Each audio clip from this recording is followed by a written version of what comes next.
In March of 1907, demolition crews breaking ground for a new railroad depot in the remote Colorado mountains made a discovery that would haunt investigators for decades. Beneath the crumbling foundation of what had once been St. Bartholomew's Monastery, workers uncovered a mass grave containing the remains of 198 human beings. Men, women, and children, their bodies carefully arranged in layers, some still wearing the tattered remnants of pilgrims' robes, others clutching rosary beads that had turned black with age and decay. The monastery had operated for 16 years under the guidance of the Ashworth family, presenting itself as a sanctuary for the sick, the desperate, and those seeking spiritual healing in the harsh wilderness of the Colorado Territory. Between 1890 and 1906, Father Benedict Ashworth and his devoted religious community had welcomed travelers from across the American West, promising miraculous cures and divine intervention for ailments that conventional medicine could not touch. What the church authorities tried to bury for over 2 decades can no longer remain hidden. Before we descend into this tale of unspeakable evil disguised as holy work, this story isn't for everyone.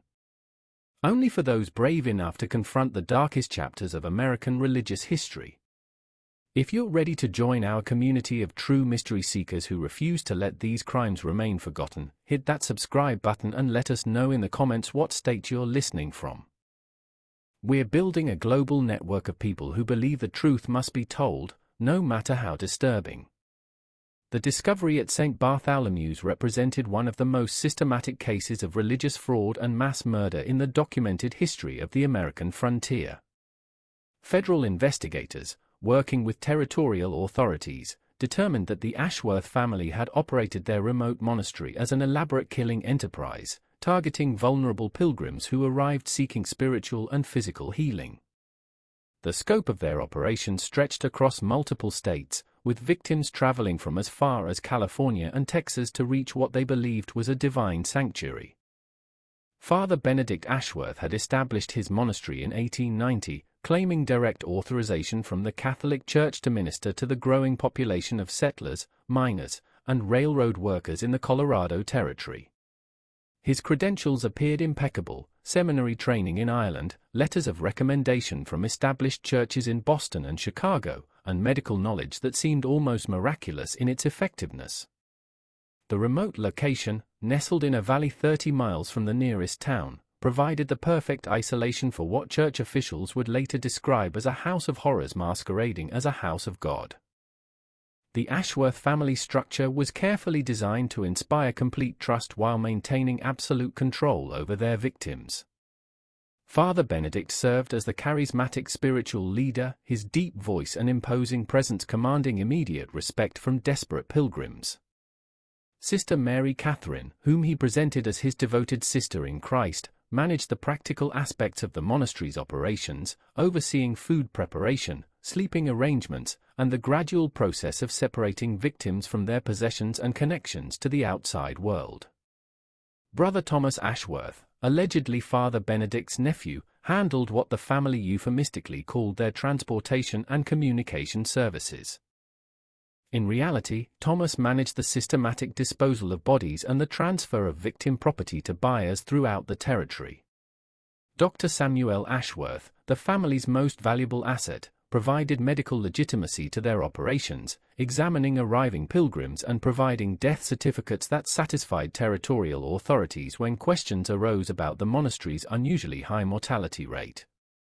The monastery's reputation spread through carefully orchestrated testimonials and strategic partnerships with corrupt officials in multiple territories.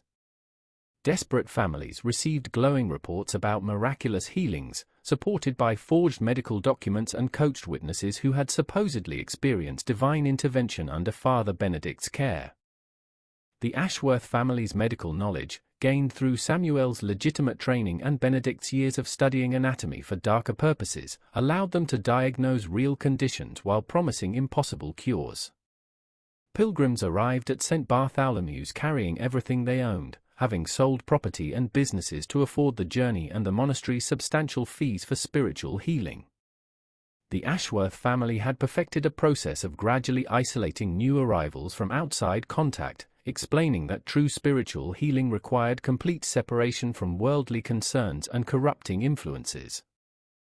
Letters to family members were written under supervision and often never sent, while incoming correspondence was intercepted and destroyed.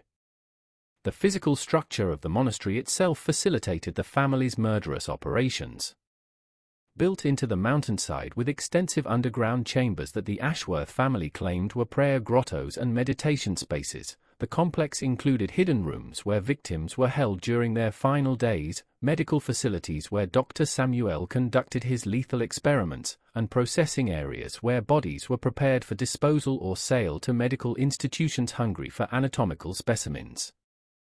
Federal investigators later determined that the Ashworth family had refined their killing methods over 16 years of operation, developing techniques that left minimal evidence while maximizing profit from each victim. They targeted individuals with valuable property, substantial cash reserves, or rare medical conditions that made their bodies particularly valuable to medical schools and private collectors. The family's religious facade provided perfect cover for their systematic evaluation of each pilgrim's worth, both financial and anatomical. The territorial authorities who should have investigated the monastery's suspicious activities were either corrupt partners in the Ashworth family's operations or intimidated into silence by the family's connections to powerful political and religious figures. Sheriff's reports from nearby towns documented hundreds of missing persons cases involving individuals last seen traveling toward St. Bartholomew's, but territorial officials consistently dismissed these reports as unfortunate accidents common to frontier life. The mass grave discovered in 1907 contained evidence of the Ashworth family's evolution from opportunistic killers to sophisticated murderers operating an industrial-scale death machine. Early victims showed signs of crude poisoning or blunt force trauma, while later remains revealed more sophisticated killing methods that left fewer obvious signs of violence. Dr. Samuel's medical expertise had allowed the family to perfect techniques that could mimic natural death from the diseases and conditions that had driven pilgrims to seek their help in the first place. The final breakthrough in Sheriff Morrison's investigation occurred in March 1904, when territorial authorities conducted their first official search of St. Bartholomew's Monastery and discovered physical evidence that definitively proved the Ashworth family had been operating a systematic killing facility disguised as a religious healing sanctuary for over 13 years, resulting in the murder of nearly 200 innocent victims who had sought spiritual and medical help. The search team's most horrifying discovery came when they located the concealed entrance to Dr. Samuel's underground laboratory, where surgical tables still bore bloodstains from recent procedures and chemical disposal equipment contained human remains that had not been completely dissolved during the family's frantic evidence destruction efforts. The sophisticated nature of the facility revealed an industrial-scale murder operation that exceeded anything territorial authorities had previously encountered. Emma Caldwell's detailed testimony about the monastery's layout proved invaluable in guiding investigators to hidden chambers and concealed passages that Brother Thomas had constructed to facilitate victim processing and evidence disposal. Her accurate descriptions of the underground maze convinced authorities that her account of systematic torture and murder was completely reliable, providing the foundation for comprehensive criminal charges against all family members. The discovery of Dr. Samuel's medical records, which the family had failed to completely destroy during their hasty cover-up efforts, provided investigators with detailed documentation of experimental procedures conducted on unwilling victims over multiple years. His clinical notes described surgical techniques and chemical processes that were clearly designed to cause maximum suffering while keeping subjects alive for extended periods of torture disguised as medical treatment. Sister Mary Catherine's financial ledgers, partially recovered from hidden locations throughout the monastery, revealed the extraordinary scope of the family's theft from murdered victims, with detailed records showing the systematic transfer of assets totaling over $60,000 from pilgrims who had believed they were paying for legitimate medical care and spiritual healing. The documentation clearly indicated premeditated murder for financial gain rather than crimes of passion or opportunity. Father Benedict's theological writings, which investigators found hidden throughout the monastery, contained disturbing passages that appeared to provide religious justification for the systematic murder of individuals deemed spiritually contaminated or physically worthless. His scholarly work revealed a twisted ideology that combined legitimate religious doctrine with homicidal philosophy designed to rationalize mass murder disguised as divine intervention. The search team's examination of the monastery's underground chambers revealed evidence of recent occupation by multiple victims who had been killed during the family's final weeks of operation, including personal belongings and identification documents that allowed investigators to match remains with specific missing persons reports from throughout the territorial region. These discoveries provided closure for families who had been searching for missing relatives for months or years. Brother Thomas's engineering documentation, discovered in concealed compartments throughout the facility, included detailed plans for body disposal systems and victim containment areas that revealed the calculated nature of the family's criminal enterprise. His technical drawings showed systematic refinements to killing and disposal methods that had been developed over years of operational experience with murder and evidence destruction. If you're as shocked as we were to learn about the industrial scale of this family's crimes, you're witnessing one of the most systematic cases of religious fraud and mass murder in American frontier history. Share this investigation with others who need to understand how evil can hide behind trusted institutions. Hit that like button to support our research into these forgotten crimes, and subscribe to join our community dedicated to remembering the victims whose stories deserve to be told. The Ashworth family's attempted escape from territorial jurisdiction began immediately after they learned about the authorized search warrants, with each member implementing individual survival plans that prioritized personal safety over collective security. Their panicked flight revealed additional evidence about their criminal operations while providing investigators with opportunities to apprehend them before they could reach safety in distant territories or foreign countries. Dr. Samuel's escape attempt involved destroying remaining medical evidence while attempting to reach railroad connections that could transport him to Mexico, where territorial authorities would have difficulty pursuing extradition proceedings. His medical bag, abandoned during his flight, contained surgical instruments and chemical supplies that provided additional evidence of his role in systematic torture and murder of monastery victims.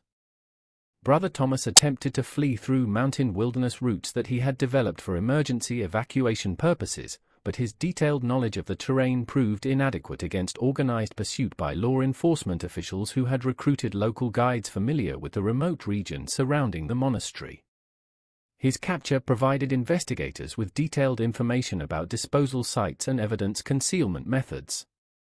Sister Mary Catherine's flight involved attempts to access hidden financial accounts and retrieve cached assets that the family had accumulated through years of victim robbery, but her movements were monitored by investigators who had identified her banking relationships through recovered financial records.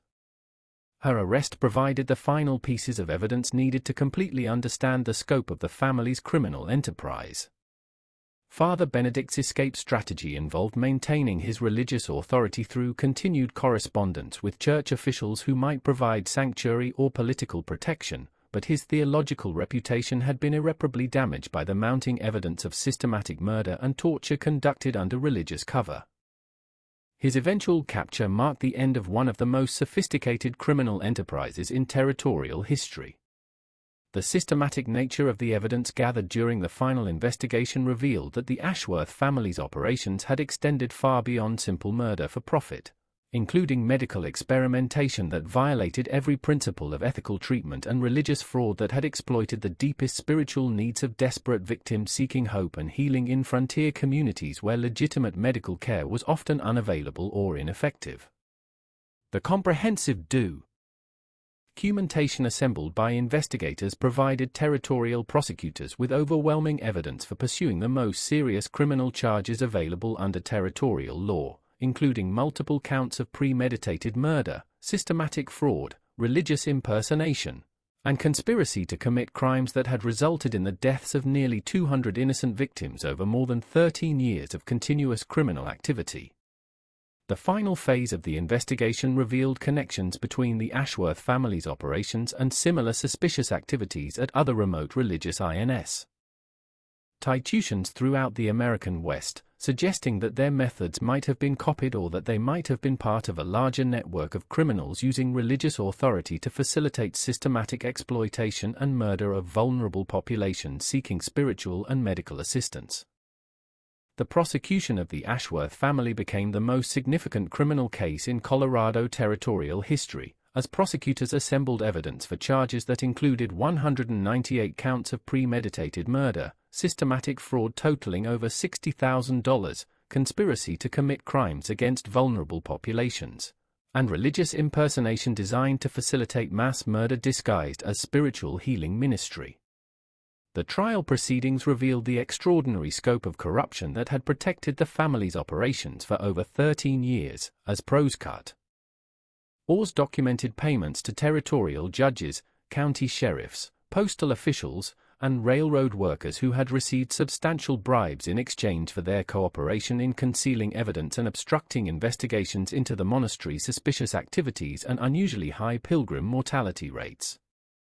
Judge Harrison Blackwell, whose gambling debts had made him vulnerable to the family's financial influence, became the first corrupt official to face criminal charges when investigators discovered detailed records of payments he had received for refusing to authorize search warrants and dismissing missing persons reports that could have exposed the monastery's killing operations years earlier than the final investigation that brought justice for the victims. Sheriff deputies who had been protecting the family's operations through intimidation tactics and evidence suppression were systematically identified and prosecuted, creating a comprehensive housecleaning of territorial law enforcement that restored public confidence in official institutions while demonstrating that corruption would no longer be tolerated when it facilitated systematic murder of innocent citizens seeking legitimate medical and spiritual assistance.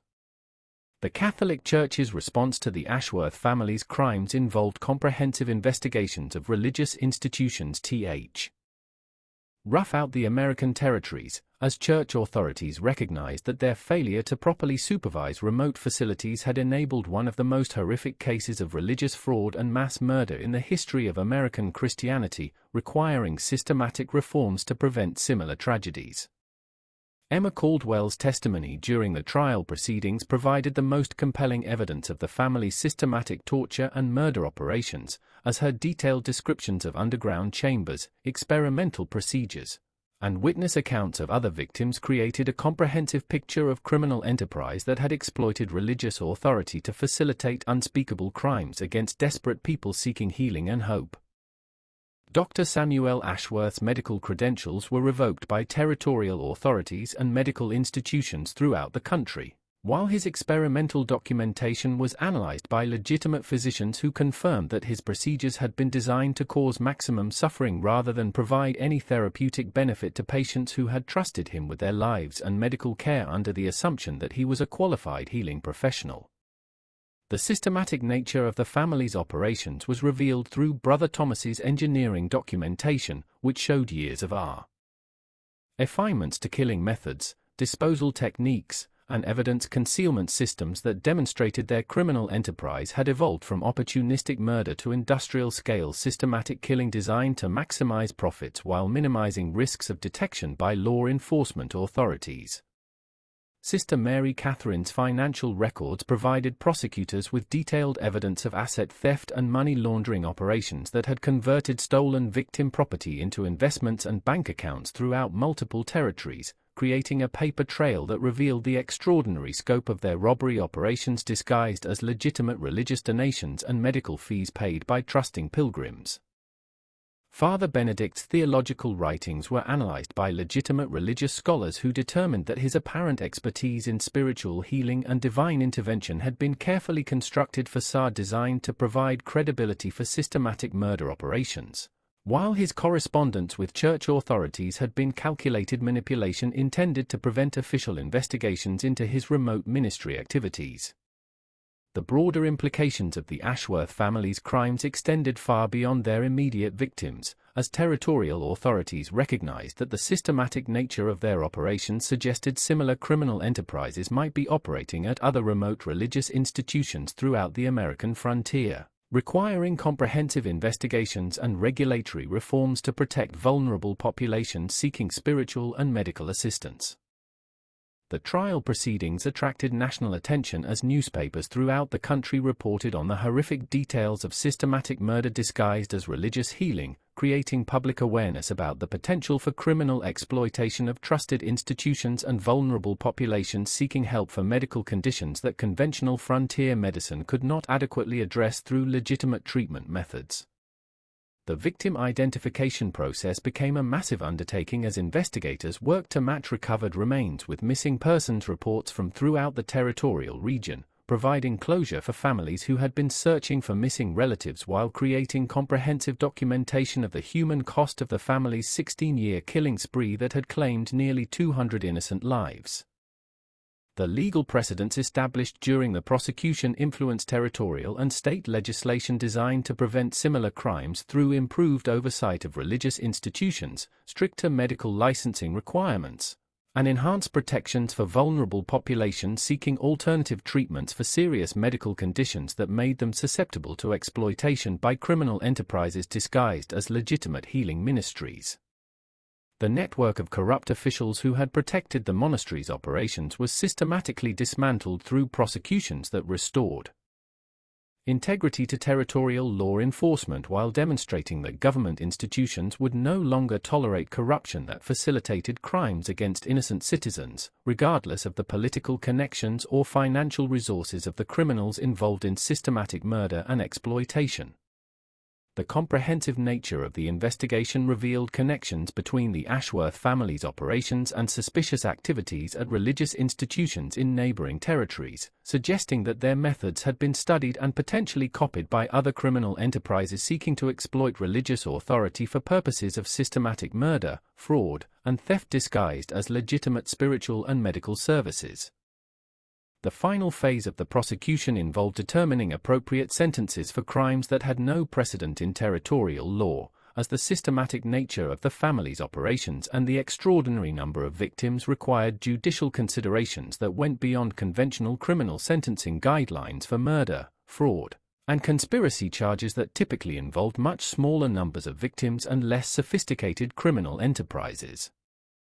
The final judgment in the Ashworth family trial came in October 1905, when Territorial Judge Samuel Richardson sentenced Father Benedict Ashworth, Dr. Samuel Ashworth, and Brother Thomas Ashworth to death by hanging for their roles in the systematic murder of 198 innocent victims, while Sister Mary Catherine received a life sentence in territorial prison for her essential role in the criminal conspiracy that had operated under religious cover for over 15 years. The executions took place on November 15, 1905, in the territorial capital of Denver, drawing crowds of over 3,000 people who had traveled from throughout the region to witness justice for the victims of what newspapers had dubbed the most horrific case of religious fraud and mass murder in American frontier history. The condemned men showed no remorse for their crimes, maintaining until their final moments that their actions had been justified by divine revelation and spiritual necessity. Sister Mary Catherine's imprisonment provided investigators with additional information about the family's operations, as her detailed knowledge of financial records and victim processing methods helped authorities identify additional remains and recover stolen property that could be returned to surviving family members who had lost relatives to the monastery's systematic killing enterprise disguised as spiritual healing ministry.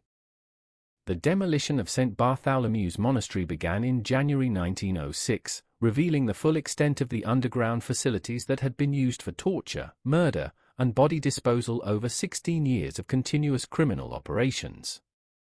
The discovery of additional human remains during the demolition process brought the final victim count to 203 individuals who had died seeking hope and healing at the remote mountain facility.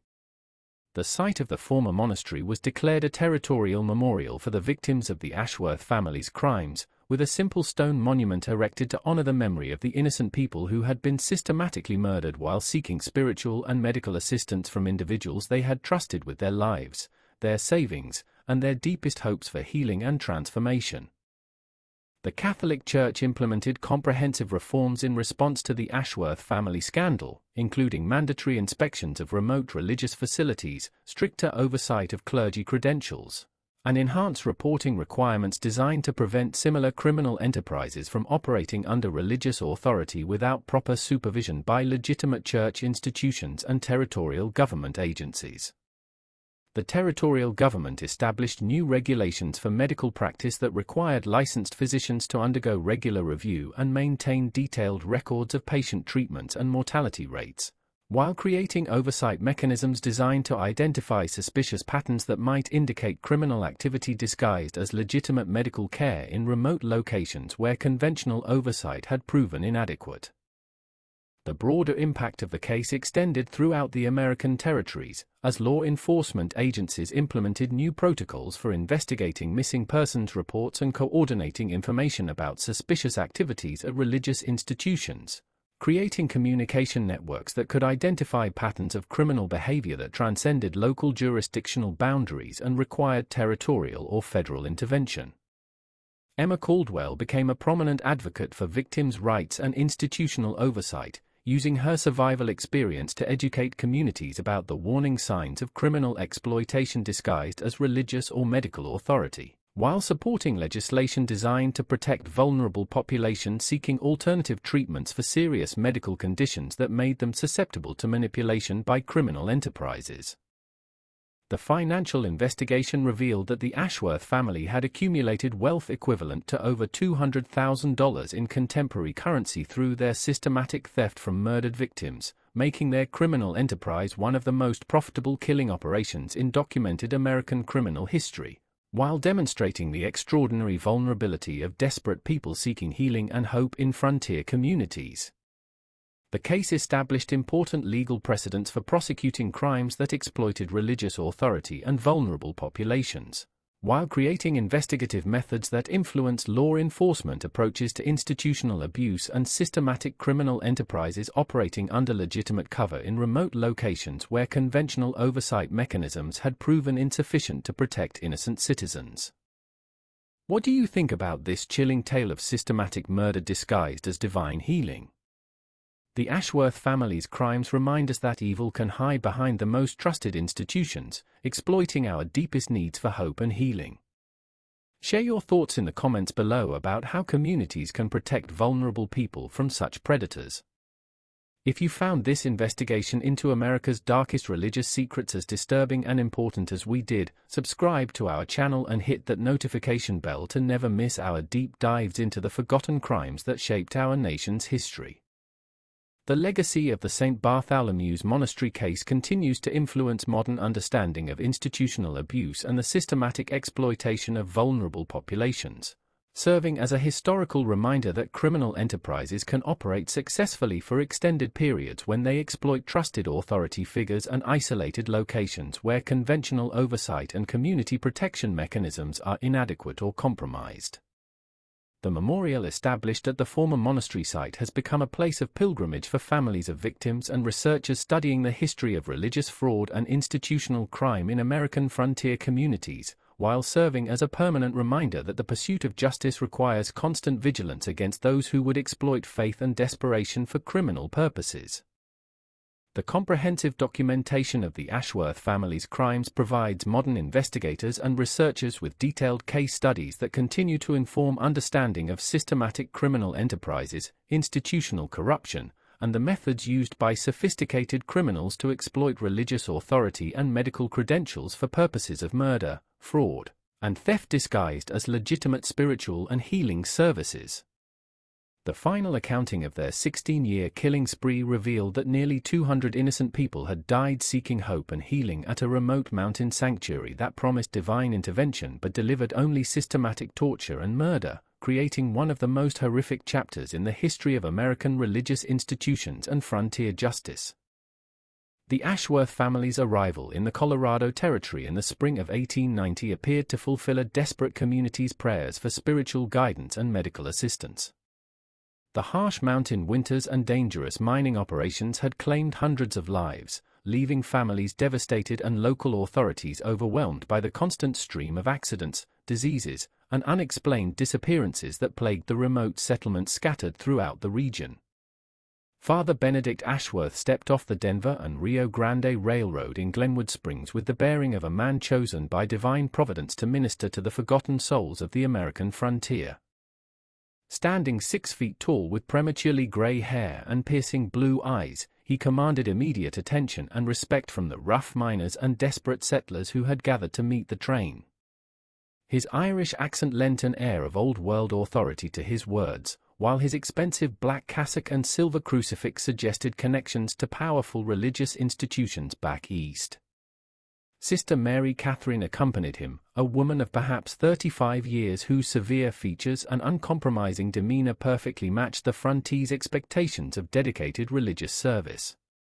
She carried herself with the quiet confidence of someone accustomed to managing complex operations under difficult circumstances, her sharp eyes constantly assessing the people and situations around her with the calculating precision of a seasoned administrator. The 2 younger men who completed their traveling party introduced themselves as Brother Thomas and Dr. Samuel Ashworth, nephews called by God to assist in establishing a sanctuary for spiritual and physical healing in the untamed wilderness. Thomas, built like a lumberjack with calloused hands and weathered features, claimed expertise in construction and transportation that would prove essential for building their remote monastery.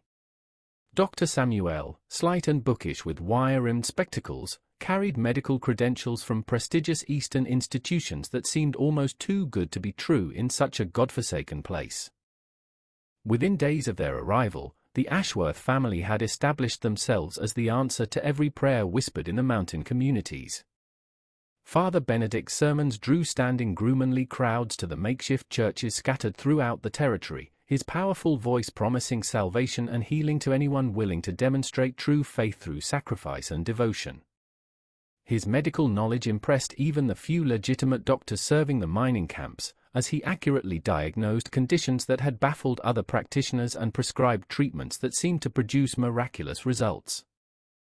The family's decision to establish their monastery in an isolated valley 30 miles from the nearest settlement struck local authorities as perfectly logical for a religious order seeking contemplative separation from worldly distractions. The remote location would allow for intensive spiritual retreats and medical treatments without the corrupting influences of saloons, gambling halls, and the general lawlessness that characterized frontier towns.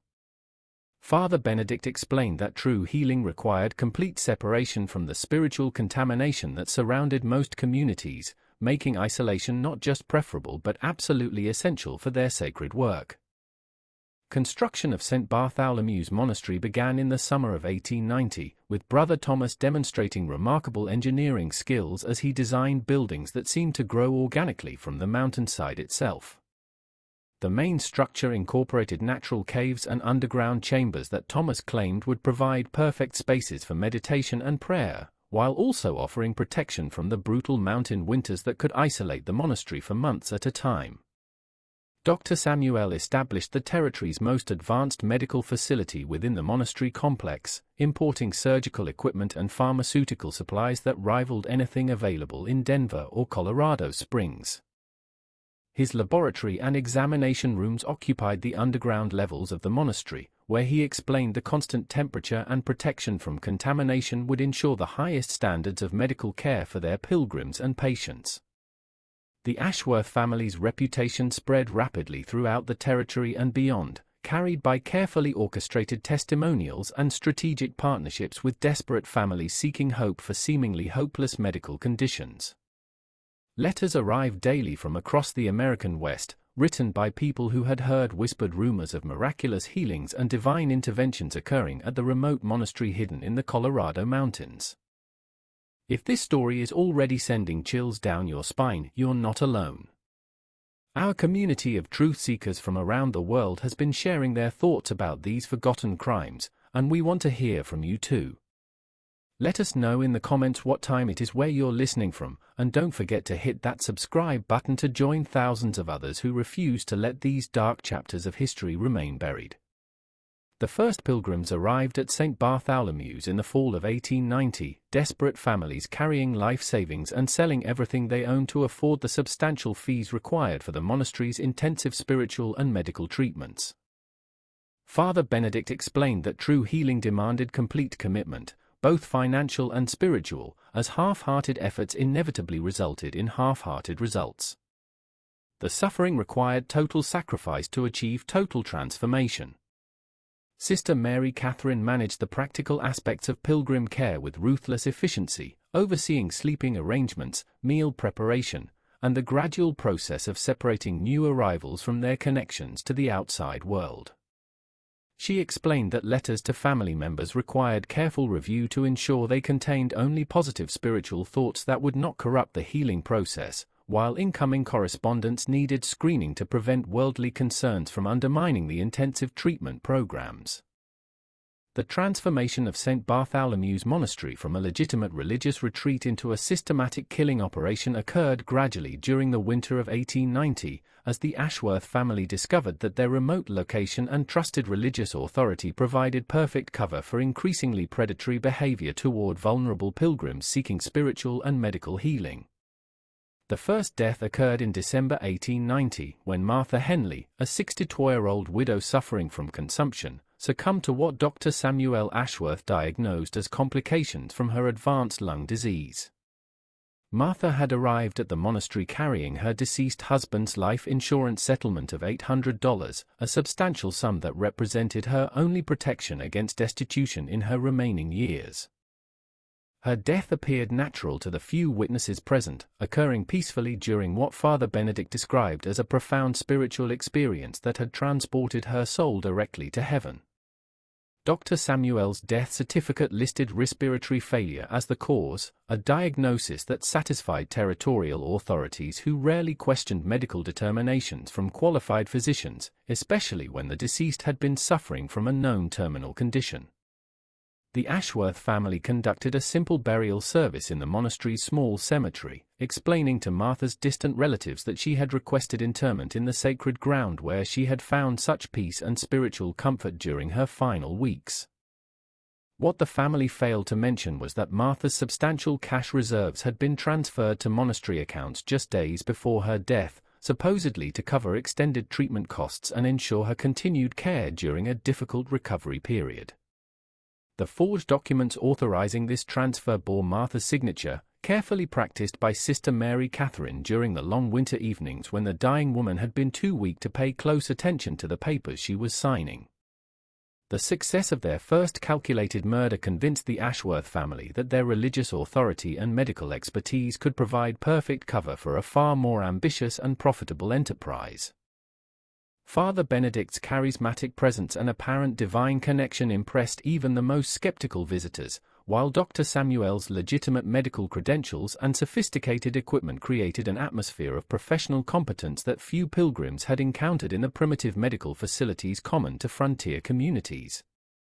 By the spring of 1891, the Ashworth family had refined their victim selection process into a systematic evaluation system that assessed each arriving pilgrim's potential value both as a source of immediate profit and as a subject for Dr. Samuel's increasingly macabre medical experiments.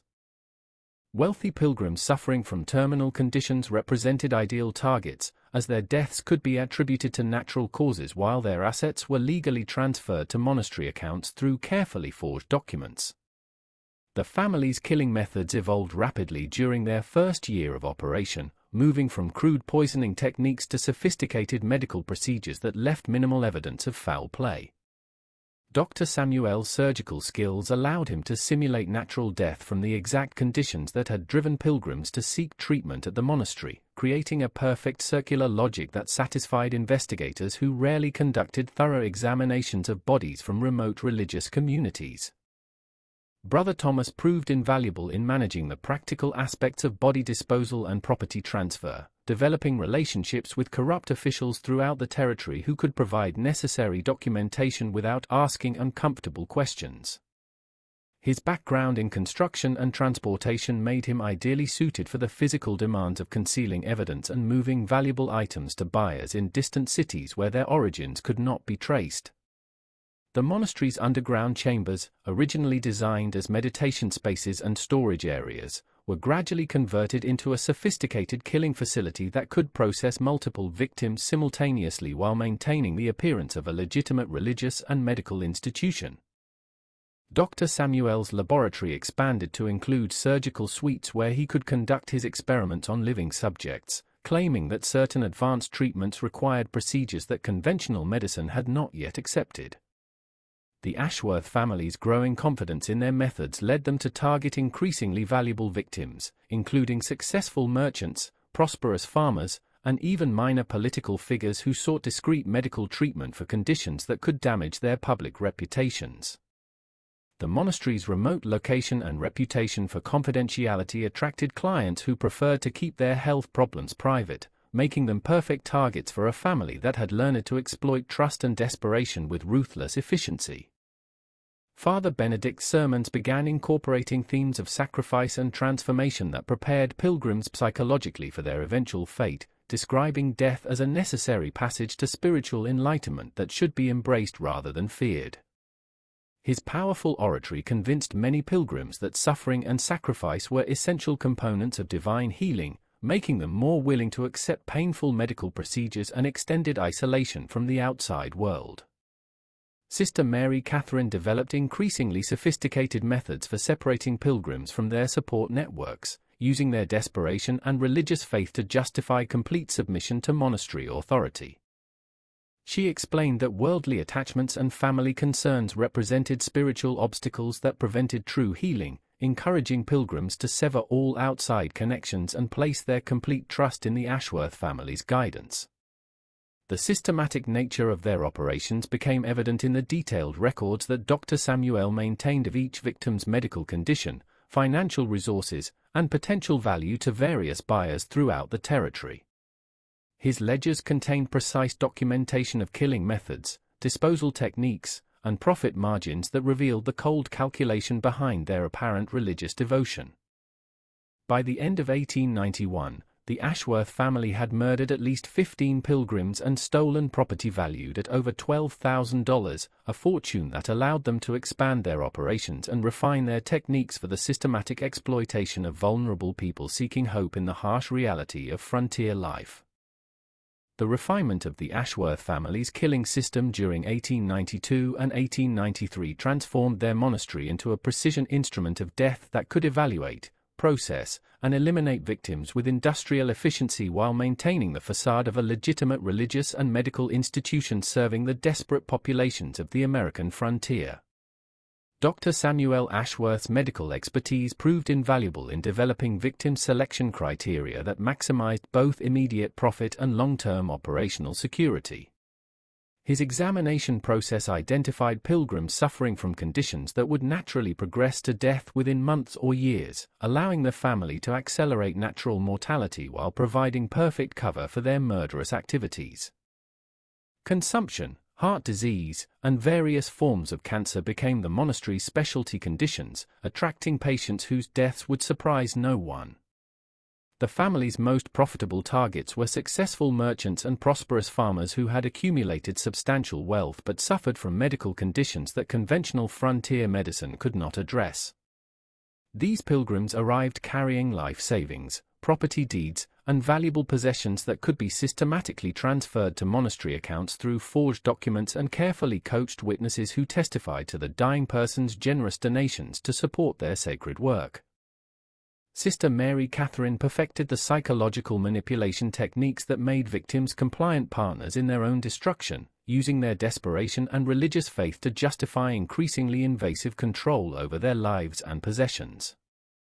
She explained that true spiritual healing required complete surrender of worldly attachments, encouraging pilgrims to sign over property and assets as demonstrations of their commitment to divine transformation through suffering and sacrifice. The monastery's legal framework for property acquisition became increasingly sophisticated as Brother Thomas developed relationships with corrupt attorneys and territorial officials who could provide necessary documentation without conducting thorough investigations into the circumstances surrounding large asset transfers.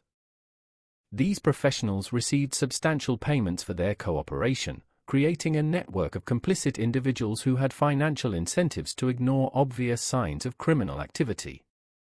Dr. Samuel's killing methods evolved from crude poisoning to sophisticated medical procedures that could simulate natural death from the exact conditions that had driven victims to seek treatment at the monastery. His surgical skills allowed him to conduct lethal experiments disguised as advanced medical procedures, claiming that certain cutting-edge treatments required techniques that conventional doctors had not yet accepted or understood. The family's victim processing system included detailed evaluation procedures that assessed each pilgrim's potential value across multiple categories. Financial resources were carefully documented through seemingly casual conversations about family circumstances and business interests, while medical conditions were thoroughly examined to determine the most profitable approach to their eventual elimination. Some victims were more valuable alive for extended periods, allowing for systematic asset stripping, while others were processed quickly to minimize operational risks. The monastery's underground facilities expanded significantly during this period, with Brother Thomas constructing additional chambers designed specifically for victim containment and medical experimentation. These spaces were hidden behind false walls and accessible only through concealed passages that allowed the family to move bodies and evidence without detection by casual visitors or potential witnesses who might arrive unexpectedly at the remote facility.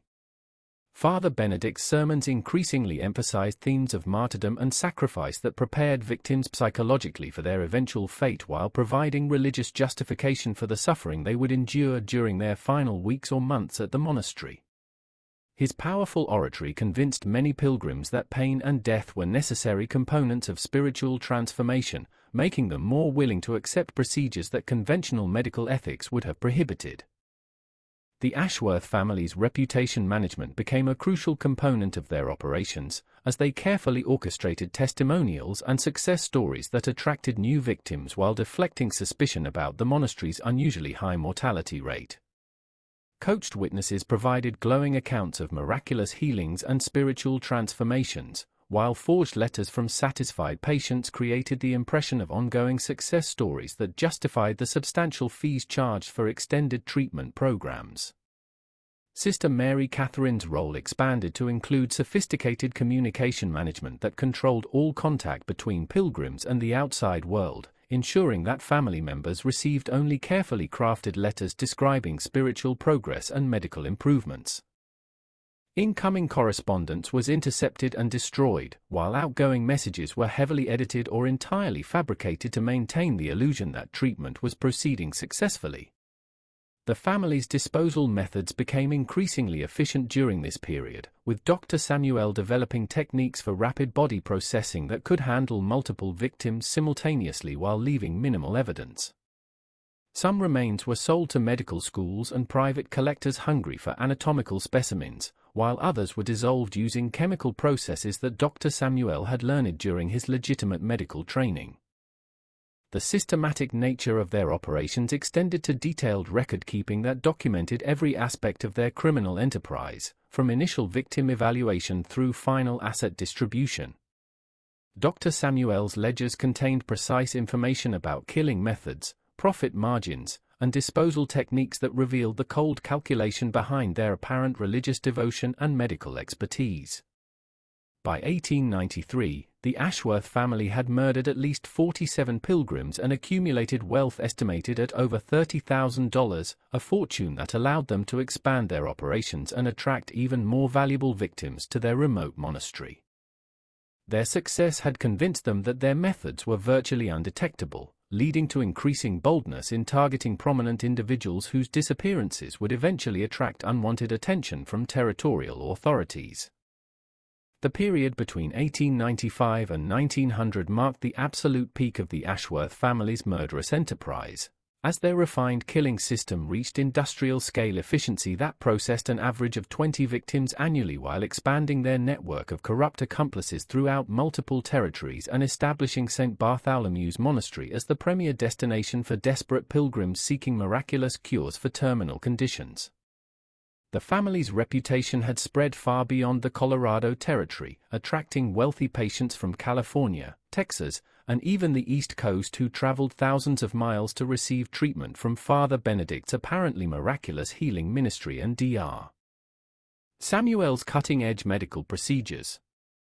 Letters of recommendation from satisfied customers, carefully forged by Sister Mary Catherine, circulated through religious and medical networks that had no reason to question testimonials from such a remote and seemingly legitimate institution. Dr. Samuel's medical experiments had evolved into a sophisticated research program that attracted interest from legitimate medical schools seeking anatomical specimens and unusual case studies that could advance scientific understanding of various diseases and surgical techniques. His detailed documentation of victim conditions before and after death provided valuable data that he sold to institutions throughout the country, creating an additional revenue stream that helped fund the monastery's expansion and operational improvements. The monastery's physical infrastructure had grown substantially during this peak period, with Brother Thomas constructing additional buildings that could accommodate up to 50 pilgrims simultaneously while maintaining the isolation and control necessary for systematic victim processing. The underground facility now included surgical suites, chemical laboratories, and storage areas that could handle every aspect of their criminal operations without requiring external assistance or creating evidence that could be discovered by casual observers. Father Benedict's spiritual authority had reached unprecedented levels, with religious communities throughout the West seeking his guidance on matters of faith and healing that extended far beyond the monastery's immediate operations. His published sermons and theological writings established him as a recognized expert on spiritual healing and divine intervention, providing perfect cover for the systematic murder and exploitation occurring within his remote sanctuary. The Ashworth family's victim selection process had become extraordinarily sophisticated, targeting specific types of pilgrims whose deaths would provide maximum profit while minimizing operational risks.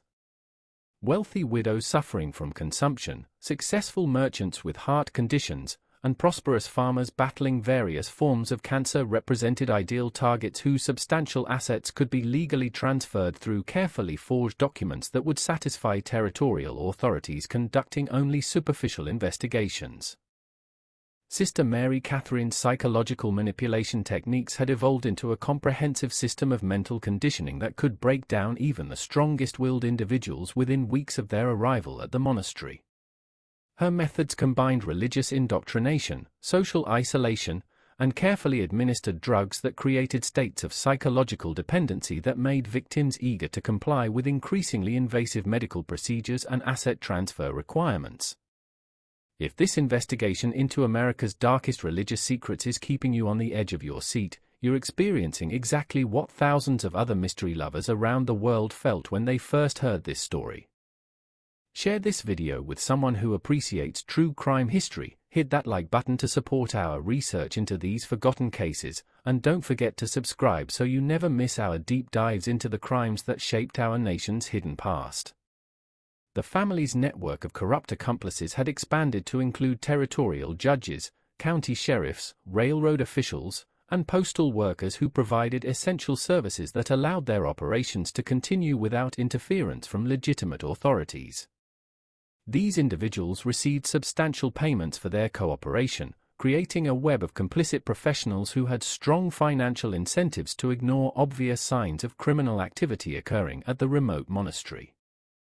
Brother Thomas had developed increasingly efficient disposal methods that could process multiple bodies simultaneously while leaving virtually no physical evidence that could be discovered by potential investigators.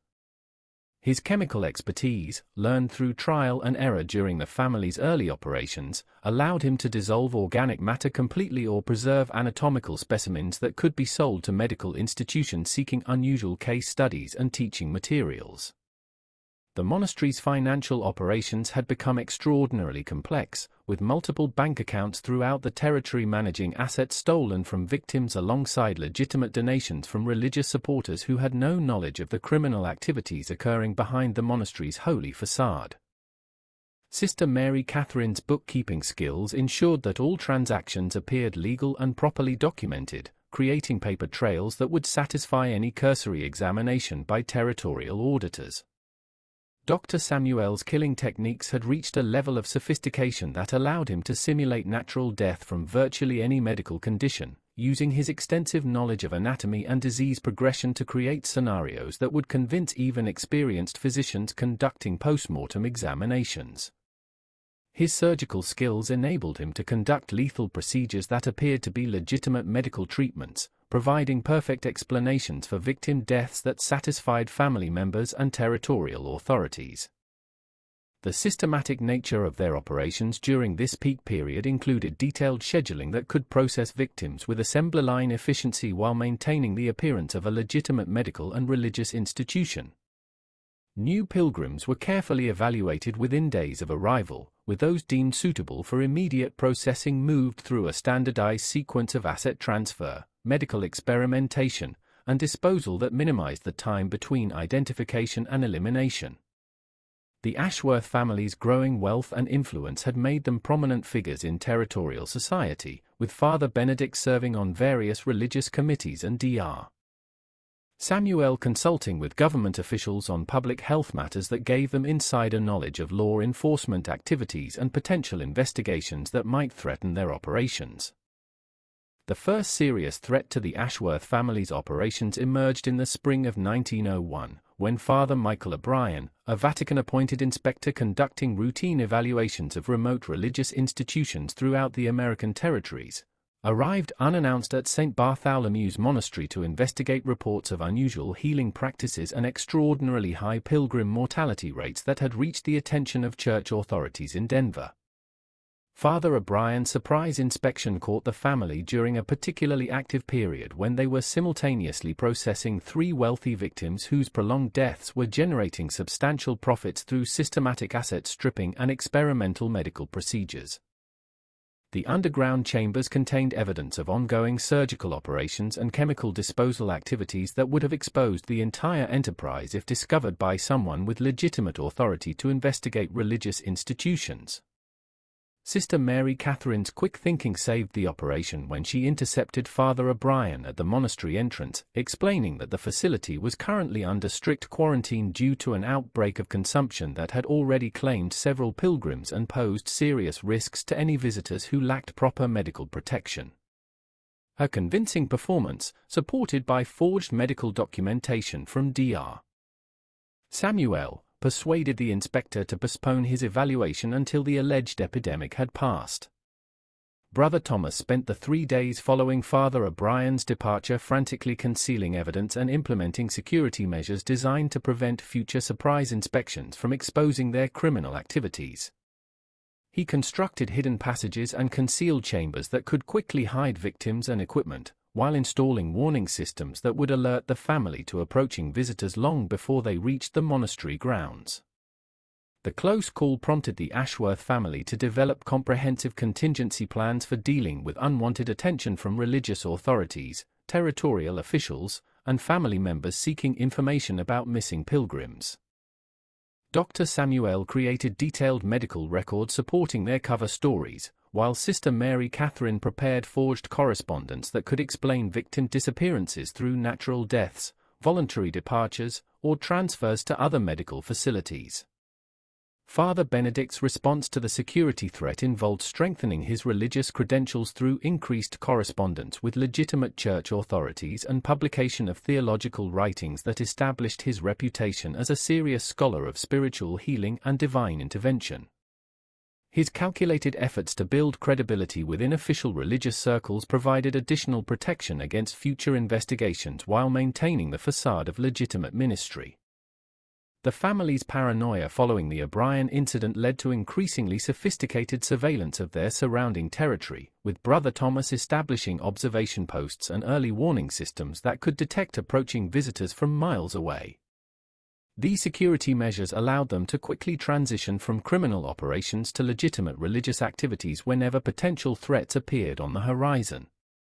Dr. Samuel's medical experiments became more secretive during this period, with victims moved to deeper underground chambers that could not be discovered during casual inspections of the monastery facilities. His surgical procedures were scheduled to avoid times when legitimate visitors might arrive, while his chemical disposal operations were relocated to remote caves that provided complete concealment from any potential investigators.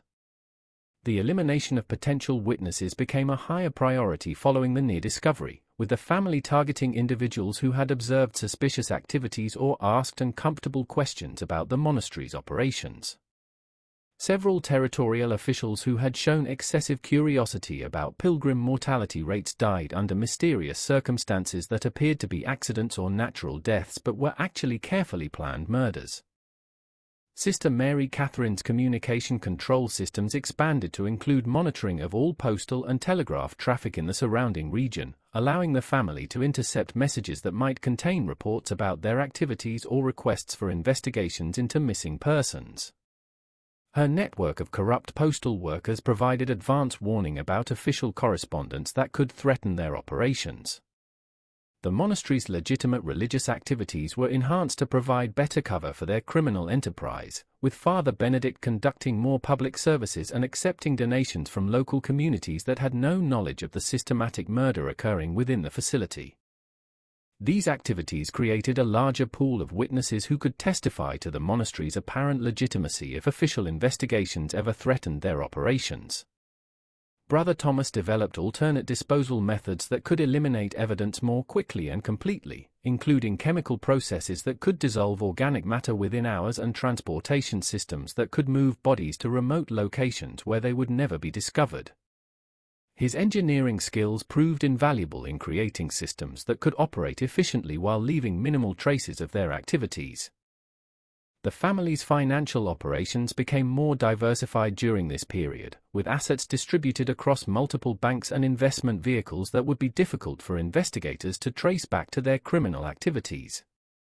Sister Mary Catherine's accounting expertise ensured that their stolen wealth appeared to come from legitimate donations and medical fees rather than systematic theft from murdered victims. Dr. Samuel's medical credentials were strengthened through correspondence with legitimate institutions and publication of research papers based on his experimental work with unwilling human subjects. His growing reputation within medical circles provided additional protection against investigations while creating new opportunities for selling anatomical specimens and experimental data to institutions that had no knowledge of their criminal origins. The systematic nature of their security improvements included detailed protocols for responding to different types of threats, from casual visitors and family inquiries to official investigations and law enforcement activities.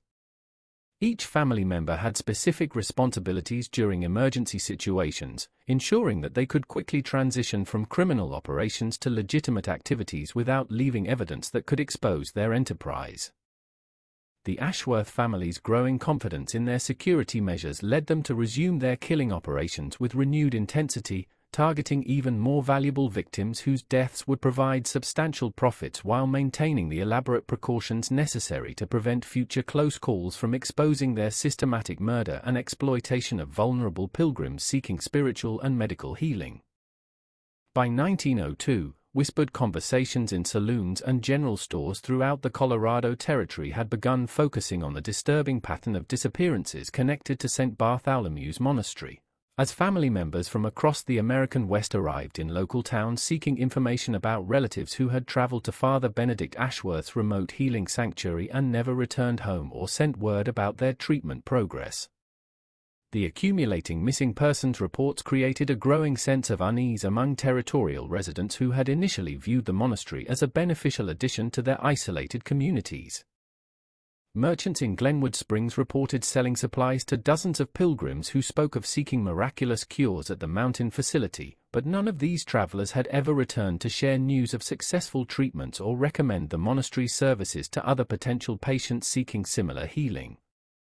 Sheriff William Morrison of Eagle County became the first law enforcement official to seriously investigate the mounting reports of missing persons connected to the monastery when Mary Patterson, a determined widow from Kansas, arrived at his office demanding answers about her missing brother who had traveled to Colorado 6 months earlier carrying his entire life savings to pay for treatment of his consumption. Her detailed documentation of her brother's travel plans and financial resources convinced Morrison that a formal investigation was warranted.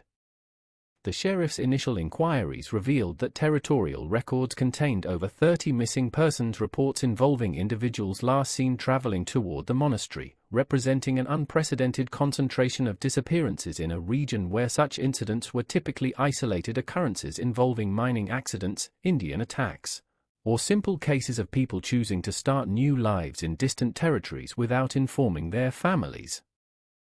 Morrison's attempts to conduct an official investigation were systematically obstructed by corrupt territorial officials who had been receiving substantial payments from the Ashworth family to prevent exactly this type of unwanted attention. County Judge Harrison Blackwell, whose gambling debts had made him vulnerable to the family's financial influence, refused to authorize search warrants or official inquiries that would have exposed the criminal activities occurring at the remote monastery.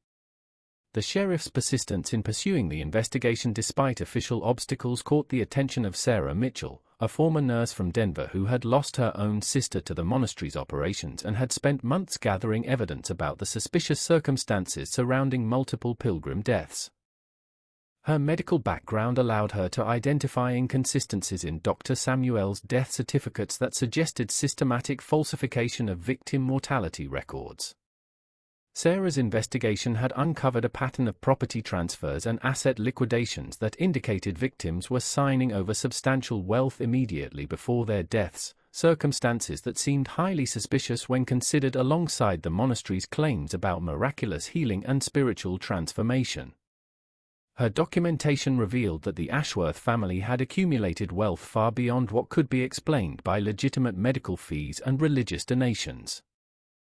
The growing network of concerned family members and suspicious officials began sharing information about the monastery's operations, creating an informal investigation that the Ashworth family's security measures had not anticipated or prepared to counter. These communications occurred through personal visits and private correspondence that bypassed the corrupt postal workers who were monitoring official channels for threatening information. If you're finding these revelations about systematic murder disguised as religious healing as disturbing as we did during our research, you're not alone in questioning how such evil could hide behind holy facades. Let us know in the comments what you think about communities that ignored obvious warning signs, and don't forget to hit that like button if you believe these forgotten crimes deserve to be remembered and understood by modern audiences. Brother Thomas attempted to address the growing threat through intimidation tactics designed to discourage further investigation, including anonymous threats delivered to Sheriff Morrison and suspicious accidents that befell several individuals who had been asking uncomfortable questions about missing family members. These heavy-handed responses actually increased suspicions rather than eliminating them, as the obvious attempts at intimidation suggested that someone had powerful reasons for preventing official scrutiny of the monastery's activities. Father Benedict's efforts to maintain religious credibility became increasingly desperate as church authorities began receiving reports about the unusual circumstances surrounding his ministry. His correspondence with legitimate religious institutions became more frequent and elaborate, as he attempted to demonstrate his theological expertise and spiritual authority through scholarly writings that could deflect suspicions about his actual activities. Dr. Samuel's medical reputation came under scrutiny when several legitimate physicians in Denver began questioning the unusual concentration of terminal patient deaths reported from the remote monastery, particularly given his claims about advanced treatment methods that supposedly exceeded anything available in major medical centers. His explanations about experimental procedures and cutting-edge healing techniques failed to satisfy doctors who understood the limitations of frontier medical practice. The Ashworth family's response to the growing investigation involved accelerating their operations to maximize profits while they still had time to eliminate evidence and escape territorial jurisdiction if official pressure became too intense. Their increased killing pace resulted in more obvious signs of criminal activity that further aroused suspicions among local residents who were already questioning the monastery's extraordinarily high mortality rate. Sister Mary Catherine's communication control systems began failing as the volume of inquiries exceeded her ability to intercept and suppress all suspicious correspondence. Family members were beginning to coordinate their efforts through channels that she could not monitor or control, creating an information network that was rapidly building a comprehensive picture of the monastery's criminal activities. The systematic nature of the growing investigation represented the first serious threat to the Ashworth family's operations that could not be resolved through corruption, intimidation, or simple concealment. The network of concerned family members, suspicious officials, and determined investigators was developing evidence that would eventually expose their 16-year killing spree and bring justice for the nearly 200 victims who had died seeking healing and hope at their remote mountain sanctuary. Sheriff Morrison's investigation was gaining momentum despite official obstruction, as his determination to uncover the truth about the missing pilgrims attracted support from honest law enforcement officials in neighboring counties who had been noting similar patterns of unexplained disappearances connected to the monastery's operations throughout the broader territorial region. The breakthrough in Sheriff Morrison's investigation came in October 1903, when Emma Caldwell, a 28-year-old seamstress from Denver, stumbled into the town of Eagle after 3 days of desperate flight through the mountain wilderness, carrying wounds that told a horrifying story of systematic torture and near murder at the hands of the Ashworth family within the supposedly sacred walls of St. Bartholomew's Monastery. Emma's survival represented the first living witness to escape the monastery's killing operations, as her quick thinking and physical resilience had allowed her to overcome the drugs administered by Dr. Samuel and flee during a moment when Brother Thomas had left her restraints inadequately secured.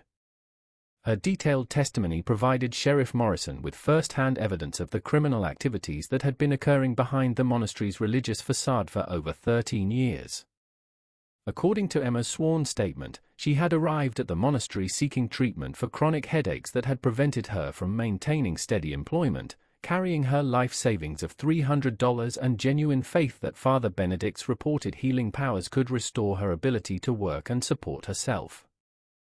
The initial weeks of her stay had seemed legitimate, with regular prayer sessions, simple medical examinations, and gradually improving symptoms that convinced her the treatment was working.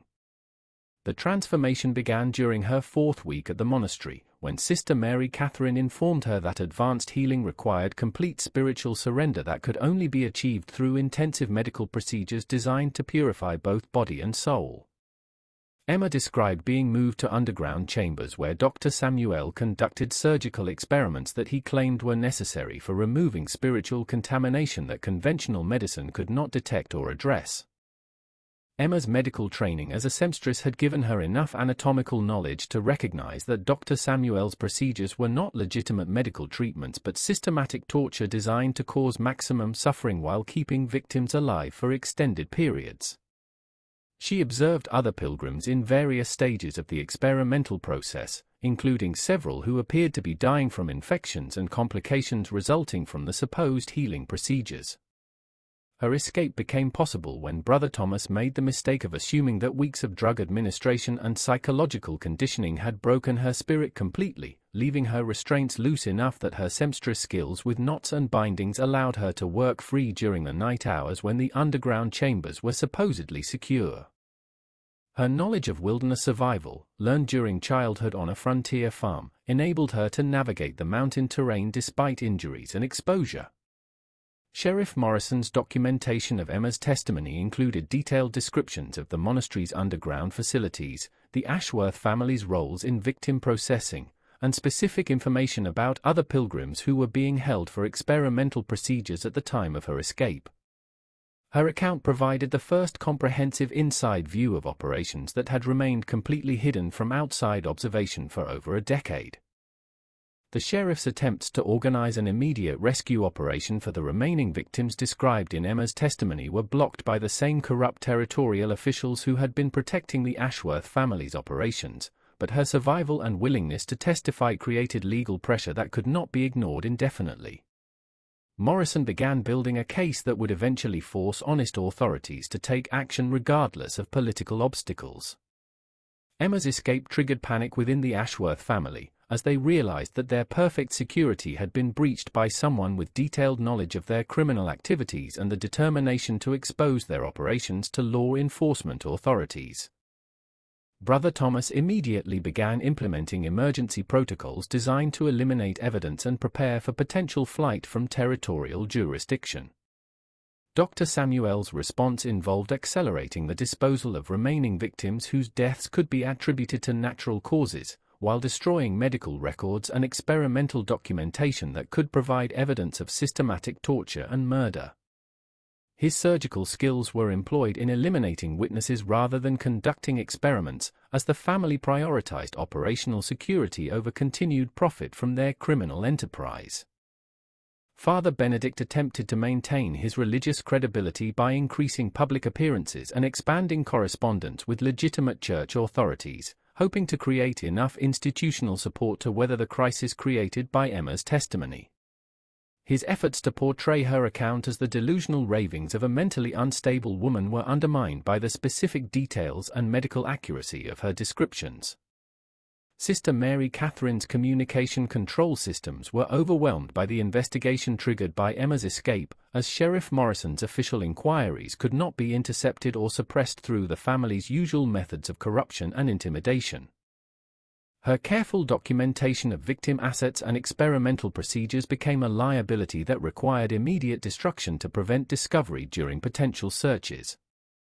The systematic nature of the family's emergency response revealed the extent of their criminal operations to investigators who were finally able to observe their behavior under pressure. Their frantic efforts to eliminate evidence and silence potential witnesses provided additional confirmation that Emma's testimony was accurate and that the monastery had indeed been operating as a systematic killing facility. Emma's courage in testifying despite obvious personal danger inspired other potential witnesses to come forward with information about suspicious circumstances surrounding missing family members and friends who had traveled to the monastery seeking healing. Her survival proved that the Ashworth family was not invincible and that their crimes could be exposed through determined investigation and honest law enforcement. The growing body of evidence assembled by Sheriff Morrison created momentum for a comprehensive investigation that would eventually overcome the political obstacles and corruption that had protected the monastery's operations for over 13 years. Emma's testimony provided the foundation for legal action that would bring justice for the nearly 200 victims who had died seeking hope and healing at the remote mountain facility. The confrontation between Sheriff Morrison's investigation and the Ashworth family's desperate cover-up efforts reached a critical point in January 1904, when territorial authorities finally authorized official search warrants for St. Bartholomew's Monastery after Emma Caldwell's testimony was corroborated by 3 additional witnesses who had observed suspicious activities during visits to the remote facility over the previous 2 years. The family's response to the impending official investigation involved a frantic effort to eliminate all evidence of their systematic killing operations while maintaining the appearance of legitimate religious and medical activities that could satisfy cursory examination by law enforcement officials who lacked the expertise to recognize signs of sophisticated criminal enterprise disguised as spiritual healing ministry.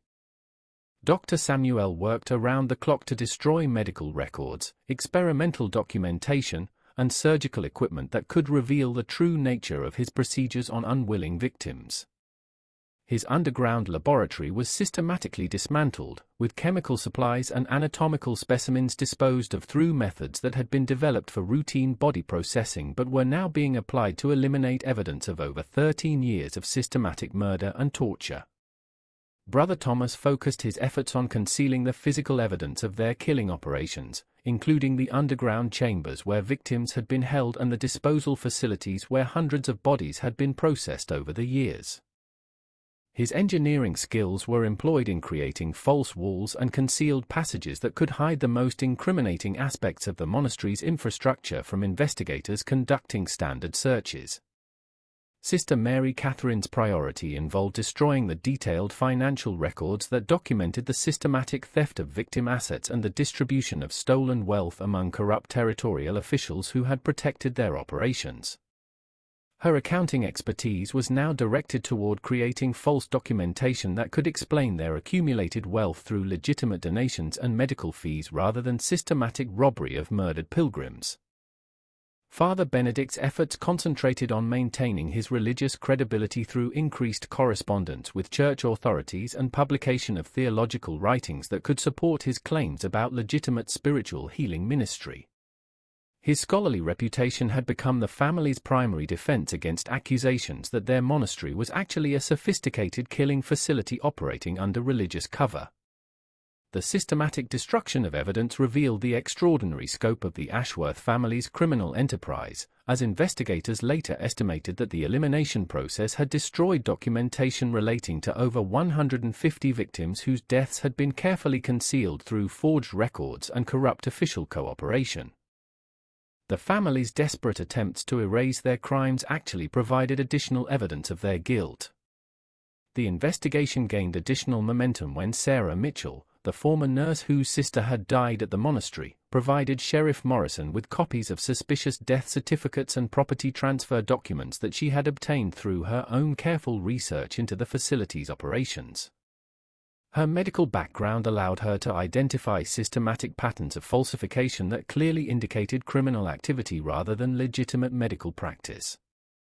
Sheriff Morrison's expanding investigation attracted support from honest law enforcement officials in neighboring territories who had been noting similar patterns of disappearances connected to the monastery's operations. Their coordination created a comprehensive picture of the family's crimes that extended far beyond the immediate vicinity of the Colorado facility, revealing a network of criminal activity that had affected multiple states and territories. The Ashworth family's growing desperation led to increasingly reckless attempts to silence potential witnesses and eliminate evidence, including several suspicious deaths among individuals who had been cooperating with the investigation. These obvious intimidation tactics actually strengthened the case against them by demonstrating their willingness to commit additional murders to protect their criminal enterprise. Brother Thomas's security measures, which had previously protected the family from casual discovery, now became obstacles to their own escape preparations as the complex underground passages and concealed chambers made it difficult to quickly remove evidence and prepare for flight from territorial jurisdiction. His elaborate engineering had trapped them within their own facility during the period when rapid evacuation would have been their best strategy for avoiding arrest. The family's communication systems, which had allowed them to monitor and control information about their operations for over a decade, were now working against them as law enforcement officials used the same corrupt postal networks to gather intelligence about their activities and emergency preparations.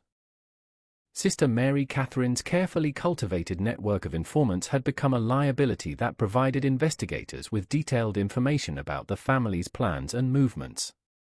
Dr. Samuel's medical expertise, which had enabled the systematic murder of nearly 200 victims while avoiding detection, proved inadequate for eliminating the physical evidence of his crimes within the timeframe available before official searches would expose their operations. His surgical skills could not undo years of accumulated evidence that had been preserved in the monastery's underground facilities. The mounting pressure of the investigation created conflicts within the Ashworth family as individual members prioritized their own survival over collective security, leading to mistakes and oversights that provided additional evidence for investigators who were finally able to observe their criminal enterprise from multiple perspectives simultaneously. Father Benedict's attempts to maintain religious authority became increasingly desperate as church officials began distancing themselves from his ministry following the serious allegations being investigated by territorial authorities. His theological writings and scholarly correspondence could not overcome the growing body of physical evidence and witness testimony that clearly indicated systematic criminal activity rather than legitimate spiritual healing. The systematic nature of the family's cover-up efforts revealed the extraordinary sophistication of their original criminal operations while providing investigators with comprehensive evidence that would eventually support prosecution for the murder of nearly 200 innocent victims who had sought healing and hope at their remote mountain sanctuary.